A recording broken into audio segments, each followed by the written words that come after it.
시청자 여러분 안녕하십니까? KBN 뉴스입니다. 먼저 뉴욕 한인회장 선거 관련 속보 전해드리겠습니다. 공식 선거운동이 시작되기도 전에 각종 의혹이 난무하던 뉴욕 한인회장 선거가 결국 파행을 맞았습니다. 뉴욕 한인회 선거관리위원회가 김민선 후보의 사전 선거운동을 이유로 후보 자격을 박탈했습니다. 금홍기 기자입니다. 제34대 뉴욕 한인회장 선거 선거관리위원회가 김민선 후보의 후보 자격을 박탈했습니다. 선관위는 오늘 오전 11시 선관위 퀸즈 사무실에서 기자회견을 열고 지난 17일 민승기 후보 측이 고발한 김민선 후보의 불법 선거운동에 대해 어제 선관위 전체 회의를 열어 토의 후 선관위원들이 비밀 투표에 붙여 다수결로 김민선 후보의 후보 자격을 박탈한다고 밝혔습니다.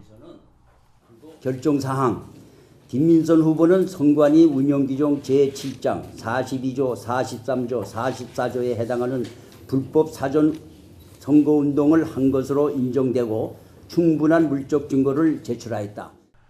선관위 측이 밝힌 사전 선거운동 위반 사례는 총 4가지.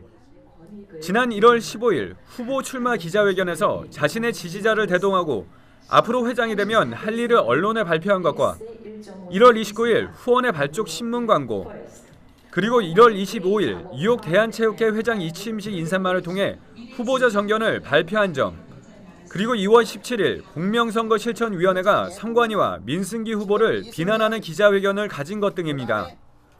선관위 측은 2월 17일 민승기 후보 측으로부터 고발장이 접수됐지만 이 문제를 공식화하기를 원치 않았다고 밝혔습니다. 하지만 민 후보 측에서 19일 다시 정식 항의가 있어 토의 후 결정을 내렸다고 밝혔습니다.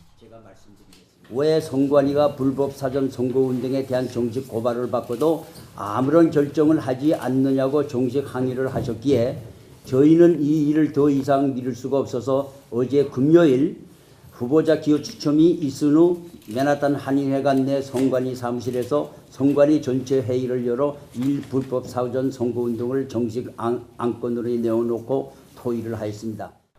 또 이미 상당한 시간이 지난 사안이고 언론을 통해 보도가 된 내용인데 선관위가 사전에 대응을 하지 않은 이유에 대해서는 선관위는 고발이 접수가 돼야 그에 대한 논의를 한다는 주장입니다. 우리 자체 내에서는 인원 문제라든가 여러 가지 이제 그런 거는 사실상 하기 힘들었기 때문에 저희들은 그 고발 원칙을 가지고 있었습니다. 선관위는 어제 두 후보자의 기호 추첨이 끝나고 가진 회의에서 김민선 후보의 후보자 박탈을 결정, 어제 오후 5시 36분 김민선 후보 측에 이메일로 결과를 통보했습니다. 시작 전부터 온갖 의혹이 난무하던 뉴욕 한인회장 선거. 결국 의혹이 현실화되고 후보자 자격 박탈이라는 결정이 내려졌습니다. 선관위의 전무후무한 결정에 뉴욕 한인사회가 충격 속으로 빠졌습니다. KBN 뉴스 금홍기입니다. 김민선 후보 선거대책본부도 오늘 뉴욕 플러싱에서 기자회견을 열고 후보자 자격 박탈을 수용할 수 없다는 입장을 분명히 했습니다. 선대본부는 뉴욕 한인회 선거관리위원회에 민승기 후보의 사전 불법 선거운동에 대한 증거물도 정식으로 접수한 상태인데요. 박민기 기자가 보도합니다. 뉴욕 한인회 선거관리위원회가 김민선 후보의 자격 박탈을 한 것과 관련해 김 후보 측 선거대책본부는 한인회 선관위 결정을 받아들일 수 없다고 밝혔습니다. 선대본부는 민승기 후보 측이 제출한 4가지 증거물에 대한 선관위 판결이 선거 운영 규정에 맞지 않는 잘못된 결정이라고 지적했습니다. 또 선거시행세 측 제24조 불법 선거 운동 적발 시 경고를 하게 되어 있음에도 경고 절차 없이 바로 후보자 자격 박탈 조치를 내린 것은 시행세 측 위반이라는 입장을 표명했습니다. 김민선 후보는 선관위 운영규정 7장 42조, 43조, 44조를 위반한 적이 없습니다. 따라서 선관위 결정은 즉시 철회되어야 합니다. 즉각 철회되지 않을 경우 본 선거대책본부는 김민선 후보자 자격 박탈에 대한 모든 민형사상의 책임과 금전적, 도덕적 책임이 선거관리위원회와 위원 개개인에게 있음을 반드시 물을 것입니다. 김 후보 측 선대본부는 한인회 선관위를 상대로 법적 소송을 준비하고 있습니다. 선대본부는 오는 23일 월요일에 뉴욕 한인회 선관위를 상대로 맨해튼 법원에 정식으로 소송을 제기할 계획입니다. 소송을 해서라도 이사회를 무산화시키고 다시 구성을 하고 선거관리위원회도 다시 구성을 해서 아까도 말씀하셨지만 우리의 축제라고 하는 이런 선거를 다시 치를 수 있게끔 만들도록 노력할 겁니다. 김 후보 측 선대본부는 민승기 후보의 즉각적인 사퇴를 요구하고 있으며 공정성과 투명성을 갖춘 새로운 선관위 구성도 촉구하고 있습니다. 김 후보 측 선대본부도 민 후보의 사전 불법 선거 운동 의혹이 담긴 증거물을 오늘 선관위에 정식으로 접수하면서 선관위의 결정에 관심이 모아지고 있습니다. KBN 뉴스 박민기입니다. 이번 김민선 후보 자격 박탈은 민승기 후보 측 윤정남 선거대책본부위원장이 뉴욕 한인회장 선거관리위원회에 증거물을 정식으로 접수하면서 비롯됐습니다. 민 후보 측은 선관위의 결정이 그동안 부정부패로 얼룩졌던 한인회장 선거를 공명정대하게 치를 수 있는 계기를 마련했다는 입장입니다. 금홍기 기자가 보도합니다. 김민선 후보가 불법 사전선거 운동을 했다며 증거물을 뉴욕 한인회장 선관위에 제출한 민승기 후보 선거대책본부는 선관위의 이번 결정에 대해 환영하는 분위기입니다.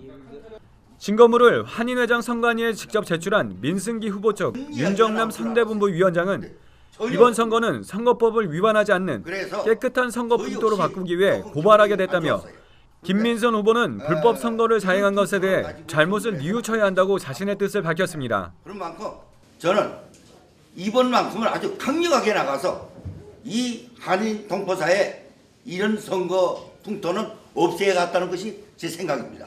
난 김민선 후보 측에서 좀 더 반성해가지고 우리가 이러이러한 거 이거 좀 잘못한 건 분명한 거니까 오늘 21일부터 선거운동을 하게 돼 있는 겁니다. 민승기 후보는 어제 저녁 김민선 후보의 자격 박탈 소식을 전해 들었다며 뉴욕 회장 선관위의 결정을 따르겠다는 입장을 표명했습니다. 선거 기간 중에 그런 일이 생겨서 매우 안타깝게 생각합니다.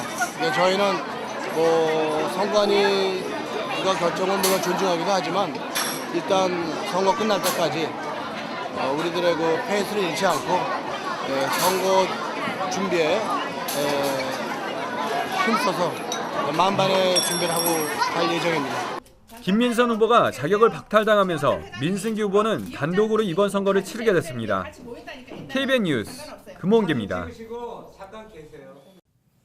김민선 후보 자격 박탈 소식이 전해지면서 한인 사회가 충격에 빠졌습니다. 뉴욕 일원 한인들을 대표하는 한인회장 선거가 불법과 부정선거로 얼룩지진 않을까 우려하는 목소리가 여기저기에서 나오고 있는데요. 한인사회 각계 단체장들은 이번 김민선 후보 자격 박탈에 대해 50만 뉴욕 한인사회의 근간을 뒤흔드는 조치라며 비난의 목소리를 높였습니다. 그 후보에게 소명의 기회도 주지 않고 그냥 자기네끼리 모여서 그렇게 결정했다는 거는 정말 도저히 납득할 수가 없는 상황이라고 생각해요. 100번 현관위원들을 이해한다 하더라도 정말 저는 어느 분한테 그런 얘기를 했어요. 이거는 동포 사회 역사에 웃음거리로 남을 것이다. 저 한인회장 선거 나갑니다 하고 정책 발표한 것도 아니고 그걸 가지고 자격 박탈을 이런 진짜 창피한 일을 지금 했습니다. 이게 보면은 참 우리 한국의 사람들이 한국에 왔다 갔다 하면서 좋은 걸 배워오지 꼭 그렇게 한국에서 야합하고 그렇게 남을 음해하고 하는 것만 이렇게 배워갖고 무슨 한인회장이 무슨 공직도 아니고 대통령도 뽑는 것도 아니고 이게 봉사직인데 이런 식으로 이렇게 현 한인회장하고 이렇게 야합을 해서 이렇게 하는 거는 정말 우리 동포 이 사회에 정말 수치입니다. 동포의 한 사람으로서 그야말로 잘못 구성이 된 뉴욕 한인회장 선거관리위원회 처음부터 말씀이 있었기 때문에 제가 감지는 했었습니다만은 윤정남 회장님께서 어필을 했다고 해서 일방적으로 그분의 말씀만 듣고 어느 한 후보의 자격을 박탈했다. 이거는 50만 동포의 투표권을 박탈한 것이고 50만 동포를 무시한 처사라고 하지 않을 수가 없습니다. 저는 한인 회장에 출마를 해야겠습니다 하는 자기 개인 소견을 발표한 건데 그것을 선거법 위반이라고 했으면은 그것에 대한 절차상의 문제가 반드시 따라야 된다고 생각합니다. 따라서 그것이 경중을 따져가지고 경고를 한달지 주의를 한달지 아니면은 뭐 근신 조치를 한달지 하는 그런 상황이 따라야지 아무것도 없는 참 이건 민주주의도 아니고 어떻게 생각하면은 참 죄송합니다. 이제 공산주의에서나 있을 법한 그런 발상이 아닌가. 다음 소식입니다.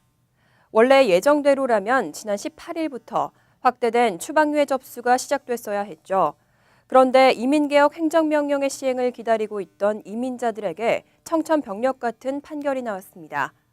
신청 접수를 하루 앞둔 지난 17일 텍사스주 연방지법이 행정명령의 중단을 판결했습니다. 금홍기 기자가 보도합니다. 오바마 행정부의 이민개혁 행정명령이 신청 접수 시작을 하루 앞두고 급 제동이 걸렸습니다. 텍사스주 연방지법은 어제 텍사스주 등 26개 주가 대통령의 행정명령이 헌법상 권한을 넘어섰다는 이유로 제기한 소송에 대해 필요한 최소 법적 요건을 갖췄다며 이민개혁 행정명령을 중단하라고 판결했습니다. 백악관은 적법한 정책 시행을 막는 잘못된 결정이라고 비난하고 국토안보부 장관이 성명을 통해 항소 의사를 밝혔지만 상급 법원의 판단이 나올 때까지는 1심 법원의 명령을 지켜야 합니다.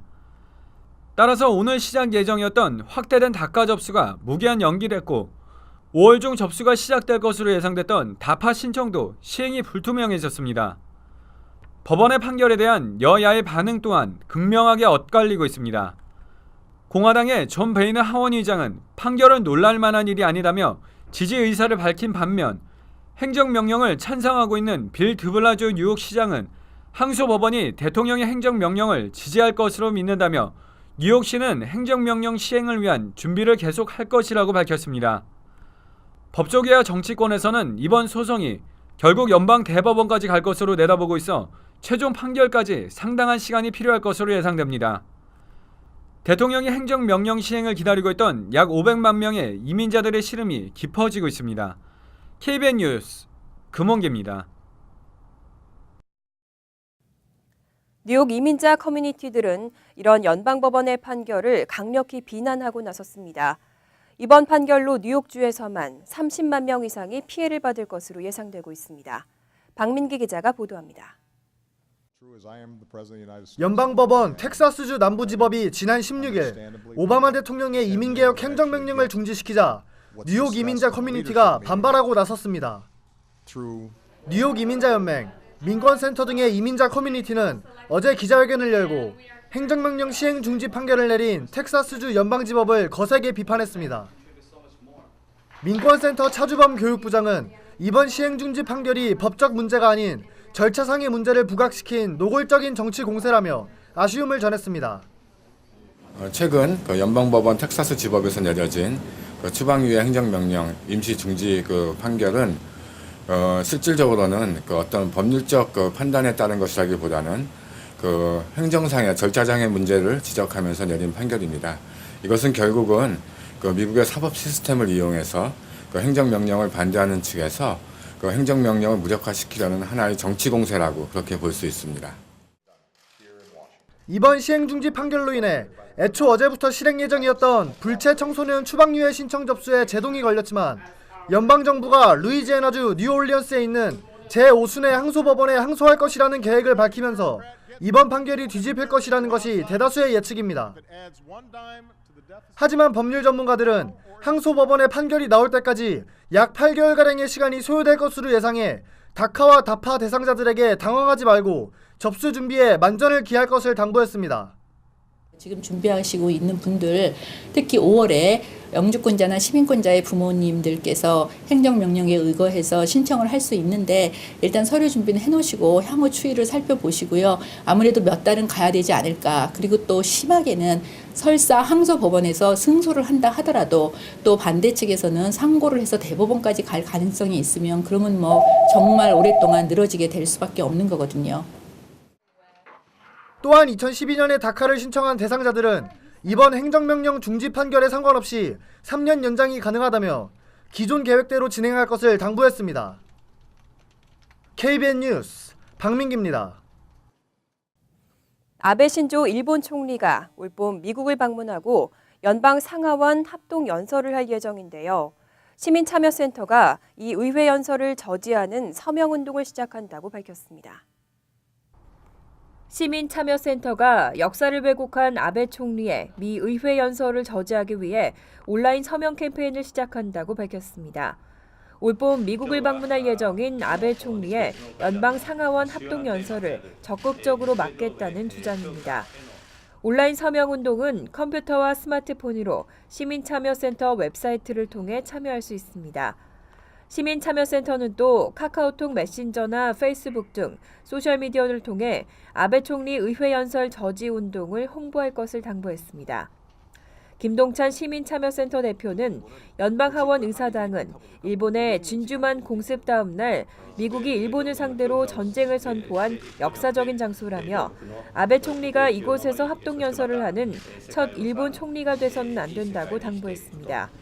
또 아베 총리는 A급 전쟁 범죄자 14명을 포함한 천여 명의 전범들로 얼룩진 야스쿠니 신사참배에 동참했고 일본법에 전범이 존재하지 않는다며 전범들을 일본의 영웅으로 모시고 있다고 지적했습니다. 공항 등에서 가방을 운반해달라는 부탁을 무심코 들어주다가 자칫하면 마약 운반범이 될 수도 있습니다. 최근 마약 조직원들이 한인 여행객들을 통해 마약을 운반하려다 적발되는 사례가 늘고 있습니다. 뉴욕 총영사관은 한인 여행객과 유학생, 노인 등이 마약 조직원의 꿰매 빠져 마약을 운반하다 체포되는 사례가 빈발하고 있다고 밝혔습니다. 특히 일부 국가는 마약 범죄에 대해서 최고 사형에 처하는 등 엄격한 법 집행을 하고 있다고 경고했습니다. 마약 조직이 주로 사용하는 수법은 공항에서 항공기 탑승을 놓쳤다거나 짐이 너무 많다며 마약이 든 가방을 보관하거나 운반해 줄 것을 부탁하고 사례비를 준다며 섬유 샘플이나 광석 등이 들어있다는 가방을 부탁하는 방식입니다. 심지어는 한 번에 큰 돈을 벌 수 있다며 노골적으로 마약 판매나 운반에 직접 가담하도록 유혹하고 있습니다. 특히 유력 인사인 척하면서 통관에 대해 안심시킨 후 가방을 운반하도록 하는 것으로 알려졌습니다. 뉴욕 총영사관은 진의 부탁으로 낭패를 보는 경우도 많은 만큼 자기 가방이 아닌 것은 절대로 운반해서는 안 된다며 마약이 들어있다는 것을 몰랐다고 해도 처벌받을 가능성이 높기 때문에 단호하게 거절하라고 강조했습니다. 시작부터 말이 많았던 뉴욕 한인회장 선거가 결국은 전례에 없던 후보자 자격 박탈까지 불러왔습니다. 뉴욕 일원 한인을 대표하는 한인회장 선거가 이렇게 잡음으로 가득한 것은 안타까운 일이 아닐 수 없는데요. 선관위가 그토록 주장했던 공명정대한 선거가 과연 어떤 모습인지 생각해 보게 됩니다. 불미스러운 일로 한인 사회 위상에까지 금이 가는 일은 없어야겠습니다. KBN 뉴스 주간 브리핑 여기서 마칩니다. 시청해 주신 여러분 고맙습니다.